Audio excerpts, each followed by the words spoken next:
1948년 10월 19일 여순 사건이 일어난 이후 진학군들은 시도 때도 없이 마을에 들어와 주민들을 불러 모았습니다. 어른이고 뭐이고 소용없어요. 그냥 무조건 저거 하고 싶은 대로 한 거예요. 줄 세워서 그냥 서로 빤 때리라고. 남녀노소 가리지 않고 폭력을 휘두른 진학군은 주민들이 보는 앞에서 살인도 서슴지 않았습니다. 자기 주모자의 부인이라 해가지고 부인을 데려다가 결구 몽치로 여기서 구타를 해서 죽게 만들었어요. 그 죽는 모습을 저희들이 뭔가 생생히 기억하고 있습니다. 한국전쟁 발발 시기까지 자행된 민간인 학살, 여순 항쟁에 대한 기나긴 보복이 이어진 겁니다. 요 꼬랑 요렇게 해가 요거 핏물이 요렇게 흐르는 거.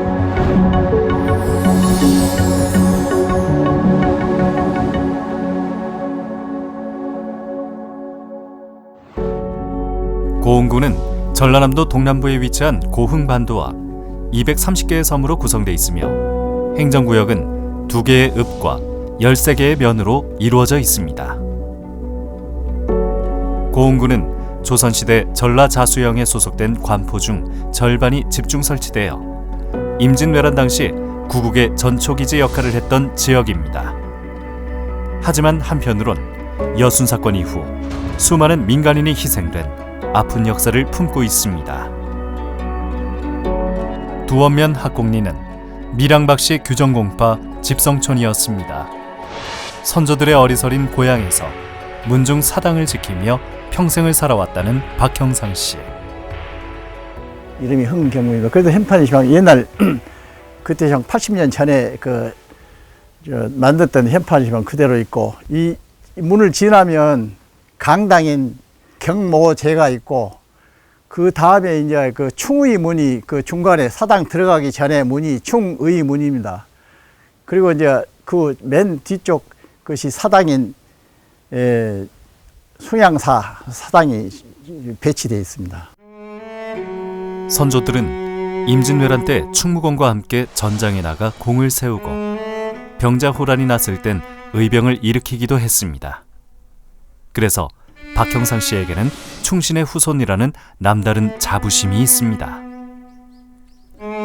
그러나 여순 사건 이후 이 유서 깊은 규정공파 집성촌과 후손들의 자부심은 진학군의 군합발에 무참히 짓밟혔습니다. 이 사람들 입장에서는 이 사람들 전부 다 빨갱이 가족으로 보고 다 의심스러운 존재들이에요. 그래서 괜히 미운 겁니다. 그렇기 때문에 아무 죄 없는 사람들을 갖다가 모이라 해놓고 남자들을 갖다 두 줄로 이렇게 딱 세웁니다. 그런데 지금 여기 그 옛날 마을 해관을 옛날에는 동각이라 그랬죠. 그 앞에가 하천이 흐릅니다. 그런데 그 하천 가에다 이렇게 남자들 줄줄이 세워놓고 서로 맞밤을 치르라는 거예요. 자기들이 구타하면 손이 아프니까 같이 마주 세워놓고 그 맞밤을 때리라는데, 이제 마주 보면 아저씨고 삼촌이고 형님이고 동생이고 그러는데 어떻게 힘차게 때리겠어요? 마치 강에 의해서 이제 때리는 휘능만 하니까 이렇게 때리란 말이야 하면서 자기가 그냥 힘차게 그냥 그 뺨을 내치면서 하라고 그러니까 뺨을 막 서로 그 맞지 못해서 때리는 그런 참 아주 그 폐륜적인 행위죠. 어찌 됐든 간에 사상이 어찌 됐든 간에. 1948년 10월 22일 반군의 일부 병력은 보성 벌교를 거쳐 고흥에 진출했습니다. 그러나 3일 뒤인 10월 25일 진학군이 고흥을 탈환했고 이후 대대적인 토벌 작전을 벌였습니다. 그 과정에서 고흥 지역 주민들의 희생이 커졌습니다. 진실화해위원회에 따르면 군경 합동으로 일제히 가택 수색을 펼치기도 했으며 15연대와 형사대, 기동대 등이 고흥 여러 지역에서 여러 날 반군과 교전을 펼쳤습니다. 특히 반군이 숨어 들어간 팔형산 일대에서 교전이 잦았는데 이러한 토벌 과정에서 민간인들까지 사살되었습니다.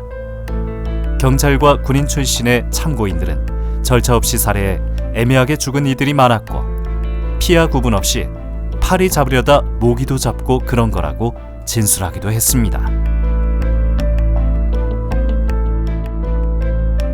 당시 마을에 들어온 진학군은 주민들을 주로 마을 회관 앞으로 집결시켰다고 합니다.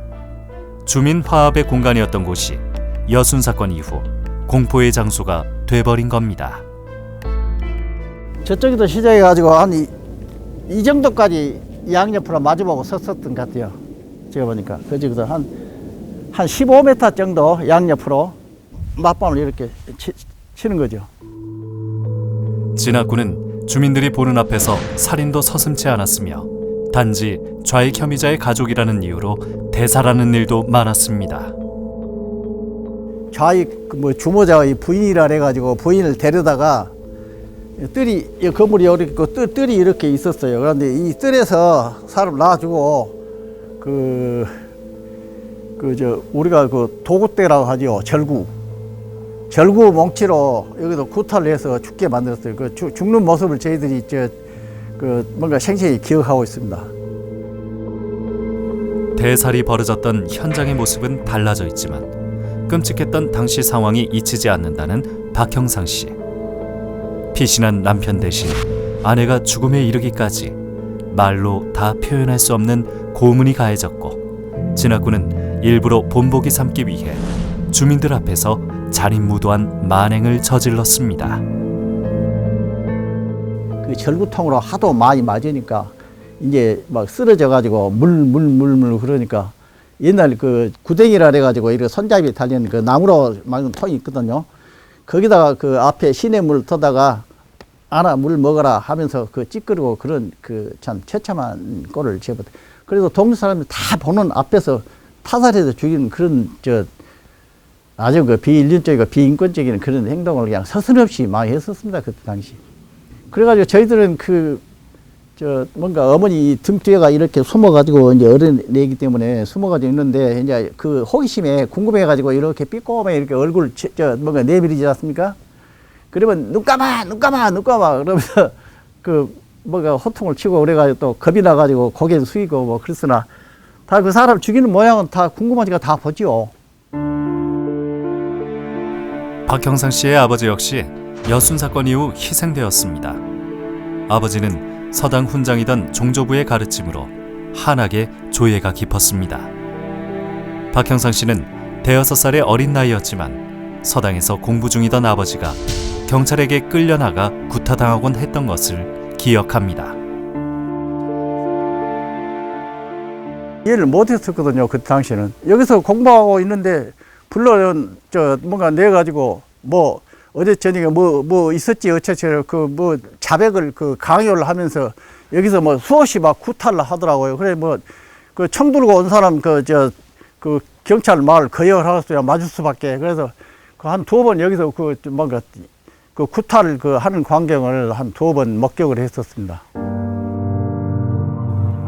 아버지가 무슨 죄를 지어 경찰들에게 그토록 맞아야 했는지 정확한 이유는 알지 못합니다. 다만 박형상 씨가 기억하는 건 아버지가 여순 사건 이후 수개월간 고초를 겪었고 끝내 경찰들에 의해 희생되었다는 사실입니다.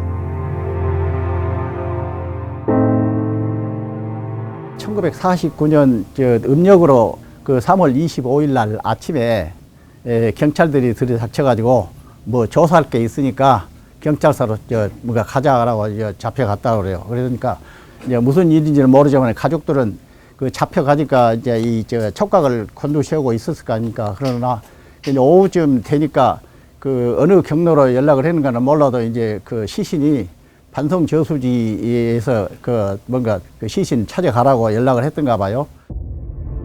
진실화해위원회 조사에 의하면 두원면 신송리에 있는 반송 저수지 일대는 여순 사건 이후 많은 이들이 끌려와 총살된 희생지 중 한 곳으로 추정됩니다.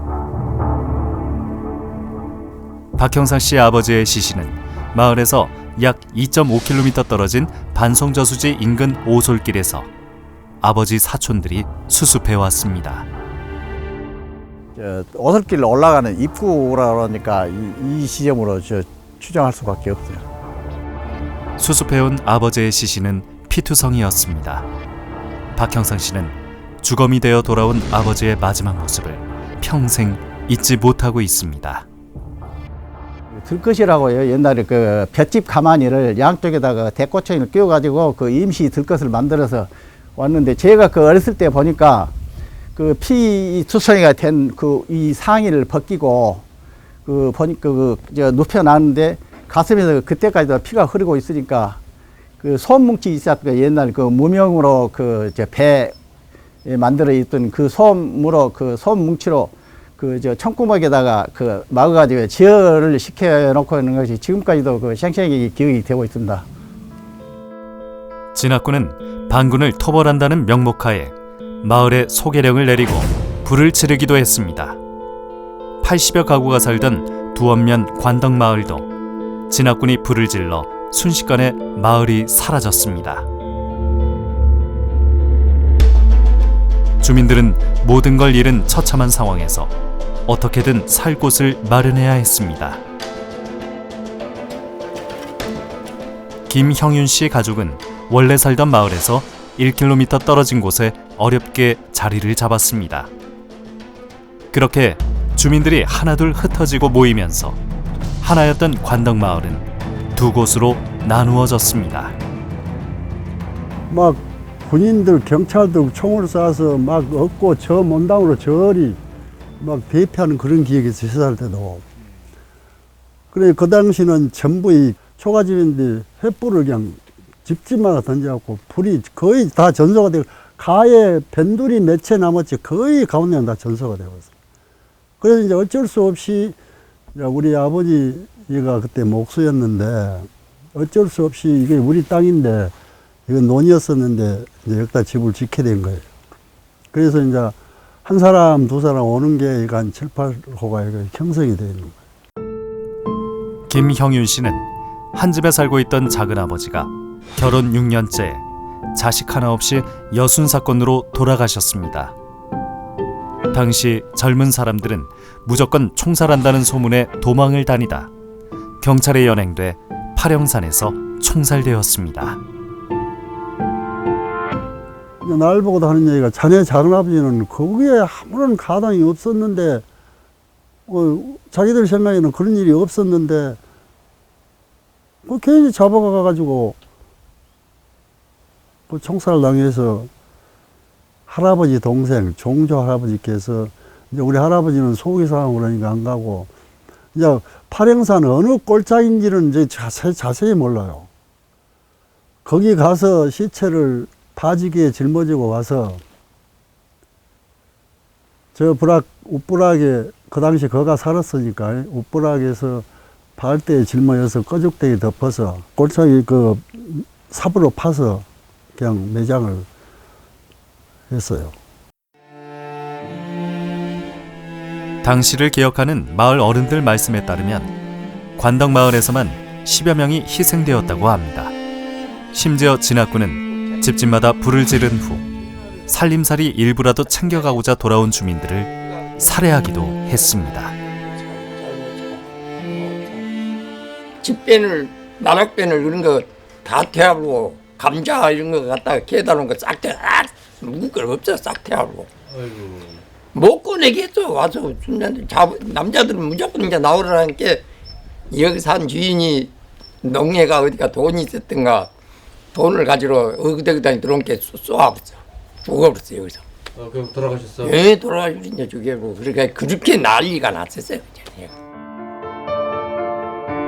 진압군은 이 마을에서도 주민들을 집결시켜 마주보게 한 후 서로 뺨을 때리게 했습니다. 관덕마을은 김영 김씨 집성촌이었기에 이런 진압군의 횡포는 한 집안이나 다름없는 주민들을 더욱 가슴 아프게 만들었습니다. 모아놓고 뭐 서로 맞밤치기를 하고 그렇게 부자지간에도 친 거예요. 싹 모아놓고 서로 맞밤치기도 시키고 그 파이라. 그러고 이제 그저 도둑개로 그 여자들 내 암쳐놓고 도둑개로 막 적고란 게 연대가 맞아가지고 터지고 안하공산주의하고 도둑개로 막 튀던 거예요. 중경들이. 그때는 간 꼬다가 뭐 새벽이면도 총소리가 나면은 잡아다가 앙쳐놓고 욕 베이고 남자들 그때 다 하여간 기지에다 두들맞고 그러고 우남산과 파령산 사이에 위치한 포두면은 입산한 반군 세력과 진압 군경 간의 교전이 잦아 마을마다 피해가 컸던 지역입니다. 당시 150여 가구가 모여 살던 길두리만 해도 지금까지 알려진 희생자만 10명이 넘습니다.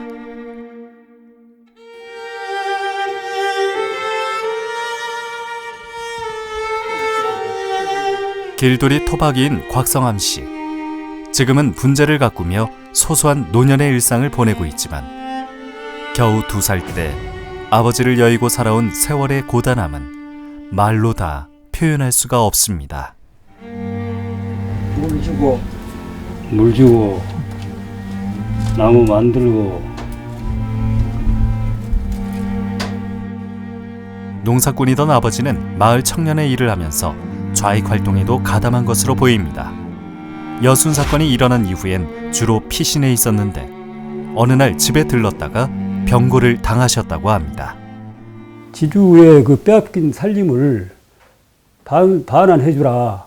악을 이제 말하자면 좀 쓰고 다니고 청년에 대한 그 거석을 했던 모양이라. 그렇게 그것이 찍혀가지고 피해 다니는 입장이었어.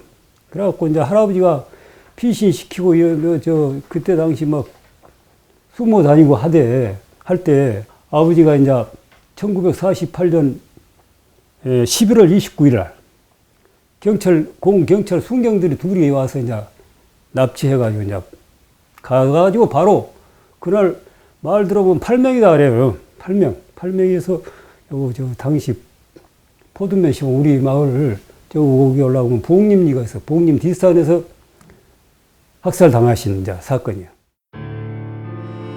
포두면 송산리 출신인 아내 윤정숙 씨도 한국전쟁 발발 직후 경찰에 의해 아버지를 여의었습니다.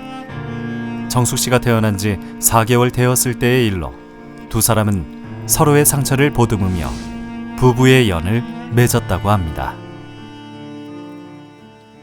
회의하자고 불러갔대요, 아버지를. 그래야 그 길로 못 오셨다래요. 그때 잠깐 어디 비켰으면 안 돌아가셨을 건데 그냥 잠깐 사이에 불러가니까 나가가지고 그때 당시에 우리 엄마 말이 여기서 말하자면 동사무실미로 건너서 우리 아버지가 서기 보고 그랬다고 막 서기라 그래. 서기 해계원이라 그랬어요. 해계원. 그렇게 일 보고 계셨는데 나는 우리 아버지 얼굴도 모르고 아무것도 모르고 태어나서 나 4개월 만에 우리 아버지가 돌아가셨는데 이게 고생한 사람 우리 엄마, 불쌍한 사람 우리 엄마뿐이에요. 얼굴도 모르는 아버지의 억울한 죽음에 앞서 남겨진 가족이 겪어야 했던 고통이 더 애달프게 느껴진다는 부부.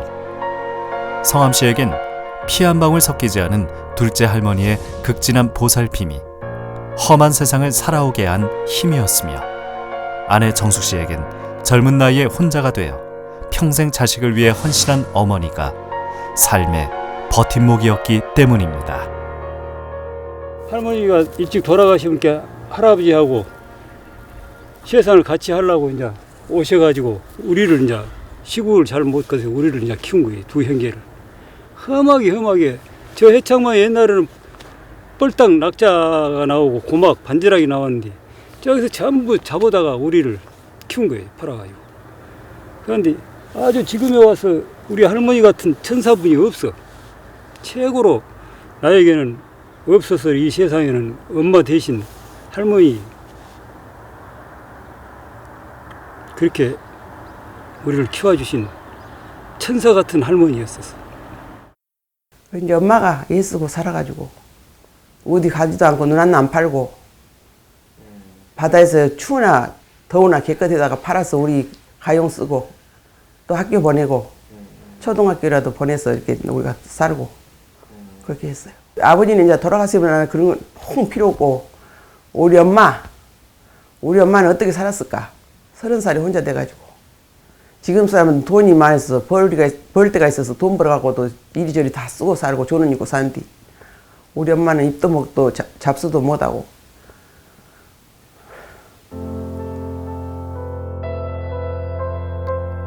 곽성암 씨와 같은 길두리 마을 친구인 김청희 씨도 여순 사건 때 아버지가 돌아가셨습니다. 아버지에 대한 아무 기억도 없었던 청희 씨는 아버지의 얼굴이 너무도 보고 싶어 17살 때 무작정 충청도에 사는 큰아버지를 찾아갔습니다. 무려 2박 3일이나 걸려 도착한 큰아버지 댁에서 청희 씨는 다행히 아버지의 초등학교 졸업 앨범과 사진 몇 장을 구해올 수 있었습니다. 아버지는 23살 돌아가셨어, 아버지가. 아버지가 23살 때. 내가 3살 때니까, 20살 때는 이제 일찍 조언을 했던 것 없어. 내가 1946년 7월 17일생이거든. 48년이니까 그때, 내가 하여튼 3살 때. 1948년 11월 30일 느닷없이 마을에 들이닥친 포드지서 경찰들은 청희 씨의 아버지를 포함한 마을 청년 3명을 끌고 가더니 길두다리 위에서 총살했습니다. 여기서 싸가지고 내거 떨치웠대. 그럼 시신은 내과에서 그럼 수술? 그러지, 그러지. 물이 없었어, 여짝으로는. 물이 없고, 그 모름바닥이 여짝이야, 옛날에. 물이, 그랬다 그래. 새 청년의 시신은 주민들이 수습해 가족에게 인계했고, 할아버지가 밭에 묻었던 아버지의 시신은 훗날 선산으로 모셨습니다. 마을로 동네 사람들이 꺼죽게 들여갖고, 저 집으로 끌고 갔다 그래, 우리 집으로. 입을 옷이 없어 속옷바람으로 학교에 다녔을 만큼 가난하고 서러운 삶이었다는 청희 씨는 억울한 죽음의 진실이 규명되길 간절히 바라고 있습니다. 광기 어린 색출과 토벌 과정에서 살아남은 이들에게 또다시 보복과 학살의 공포를 몰고 온 것은 한국전쟁 발발 직후 일어난 국민보도연맹 사건이었습니다. 그런데 고흥 지역에서는 진실화해위원회 일기 조사에서 단 6명의 희생 사실만 확인되어 향후 더 많은 조사가 필요해 보입니다. 여기 우리 삼촌하고 여기 빨간 모자 그 작은아버지. 그때 막 결혼을 했어. 여기는 아버지고. 우리는 오수마을에서 만난 3명의 유족 중 이백인 씨 댁을 찾아가 봤습니다. 그는 올해 100세가 된 어머니와 함께 살고 있습니다. 이백인 씨의 말에 따르면 아버지는 좌익 활동가였던 친척의 요구로 아버지의 사진을 한 장 내준 것이 문제가 되어 여순 사건 가담자로 몰리게 되었다고 합니다. 여순 사건이 발발을 하고 자수를 하라니까 자수를 했고, 그 다음에 이제 쭉 살고 있다가 유교가 나니까, 그러니까 7월 상순경에 그 경찰들이 와가지고, 그날은 이백인 씨가 초등학교에 입학해 처음 등교하는 날이었습니다. 아침 일찍 학교 갈 준비를 하고 있는데 경찰 2명이 찾아와 아버지를 데리고 갔습니다. 100세 어머니 역시 그날의 상황을 생생히 기억하고 계십니다. 야, 우리 아들 입학시켜놓고 학교 보내려고 그때는 뭐 새 옷을 집서 만들어서 입혔어요. 이 무화기를. 그런데 무화기 해서 다른 데 예, 그 첫날. 그날 이제 입혀가지고 가려고 어때는 데 와서 데려가 봅니다. 아버지는 그 뒤로 고흥경찰서 유치장에 구금되었다가 1950년 7월 20일 파령산 당고개에 끌려가 총살되었습니다. 72년의 세월이 흘렀어도 훤칠하고 재주 많던 남편의 모습이 지금도 눈에 선하다는 어머니. 나팔을 잘 불었어요. 두원서 나팔 부는 사람은 아들 아빠밖에 없었어요. 그러면 언제간지 하나에 알아. 저거 목이 있어요. 그 국민학교 댕긴 데 있어. 거기서 나팔 불고 가고 오고 그랬어요. 결혼했고도 그 나팔 불고 없디다. 이백인 씨의 아버지가 끌려가 총살된 점안면 파령산 당고개는 고흥 지역 보도연맹 사건의 집단 희생지로 밝혀졌습니다. 고흥 경찰이 예비 검속해 구금 중이던 요시차림과 보도연맹원 40명 이상이 이곳에서 총살된 것으로 추정됩니다. 희생지 인근 마을 주민들은 사건 당시 사람들을 싣고 온 트럭을 보았다거나 총소리를 들었고 도랑에 핏물이 흘러 넘쳤다는 등의 생생한 목격담을 들려주기도 했습니다. 동네에 그 노인 회장이 그 당시를 생생히 지금 얘기를 하는데 그때 국민학교 3학년인가 됐었는데 요 학교로 요리 넘어다닌뒤 그때에는 그 길가에서 사람이 죽어 있는 거 다 보셨다래요. 무엇보다 비가 많이 내리자 경찰들이 시신 매장에 저만면 구천마을 주민들을 동원했다는 사실이 알려지면서 총살 날짜와 더불어 이곳이 집단 희생지임이 더욱 명확해졌습니다.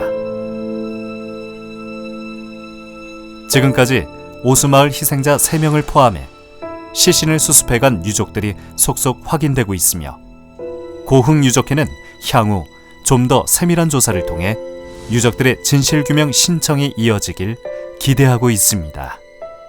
큰어머니가 같이 불합 유족들하고 같이 오셔가지고 찾아보기가 힘들어서 옷까지 보고 찾고 유품 보고 소지품 보고 찾고 그래가지고 모시고 가서 우리 삼촌은 야산이에요. 거기다 지금 안장해가지고 지금까지 거가 계시오. 제가 이제 벌초하고 제삿날은 뭔가 그 묘정에 가서 술 붓고 영혼을 달래고 있습니다. 저 찾은 게 저 그 산에다가 산에다가 딱 갖다가 반드시 해놓고 떠로 살짝 덮어놨습니다. 떠들어본 게로 얼굴 환해요 그냥. 그래서 이제 우리 그 시댁들이 가셨는데 여가 있어 그냥 그래야고 이제 와서 이제 데리고 내려와서 이제 그 흙을 이제 흙에 묻었지요 막. 그럼 그 꼬랑이가 이제 비가 와서 있는데 그 꼬랑에서 물 떠서 씻어가지고 데리고 내려왔어요. 그랬고 구름마이 그때는 뭐 차도 없고 구름마이 싣고 왔어요. 우리 이 동네에서 서이요. 그래 데리고 와서 좀 장사를 했죠.